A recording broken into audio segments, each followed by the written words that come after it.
চট্টগ্রাম বিশ্ববিদ্যালয়ে ছাত্রলীগের সভাপতি থেকে 2009 সালে চট্টগ্রামের এমপি হয়ে পান মন্ত্রিত্ব।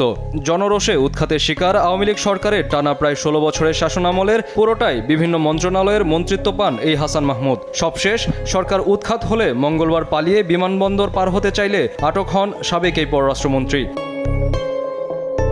হাসান মাহমুদ আওয়ামী লীগ সরকারের সবচেয়ে বেশি সুবিধাভোগী মন্ত্রী হয়ে কামিয়েছেন কয়েক হাজার কোটি টাকা। চট্টগ্রামে কয়েকশো কোটি টাকায় 3টি 15 তলার বিল্ডিং গড়েন হাসান মাহমুদ। রাজধানীর পিঙ্ক সিটিতেও গড়েন আরও 3টি বাড়ি। এফডিসির পাশে কেনেন শত কোটি টাকা মূল্যের বিশাল বাণিজ্যিক প্লট। শুধু দেশে সম্পদ গড়েননি, সম্পদ পাচারেও সিদ্ধহস্ত হাসান মাহমুদ। আরব আমিরাত দুবাইয়ের আজমান এলাকার একটি পুরো ল্যান্ড কিনে গড়েন বেশ কয়েকটি বাড়ি। এখানেও দেশ থেকে হাজার কোটি টাকা পাচার করে গড়েন এইসব সম্পত্তি। তথ্যমন্ত্রী থাকাকালে বিটিভির ঠিকাদার সহ বিভিন্ন কাজ থেকে হাতিয়ে নেন শত শত কোটি টাকা। বন পরিবেশ মন্ত্রী থাকাকালে নিয়োগ, বদলি ও বন উজাড় করে হাতিয়েছেন কয়েকশো কোটি টাকা।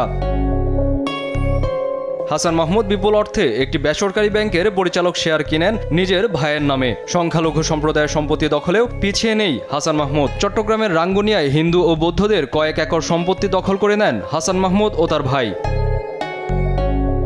হাসান মাহমুদ মন্ত্রিত্ব পেয়ে নানা বিতর্কিত মন্তব্যের জন্যও দেশজুড়ে সমালোচিত হন। সম্পদ পাচার ও নানা বিতর্কের জন্ম দেয়া মন্ত্রী হাসান মাহমুদ তথ্যমন্ত্রী থাকাকালে গানও গাইতেন।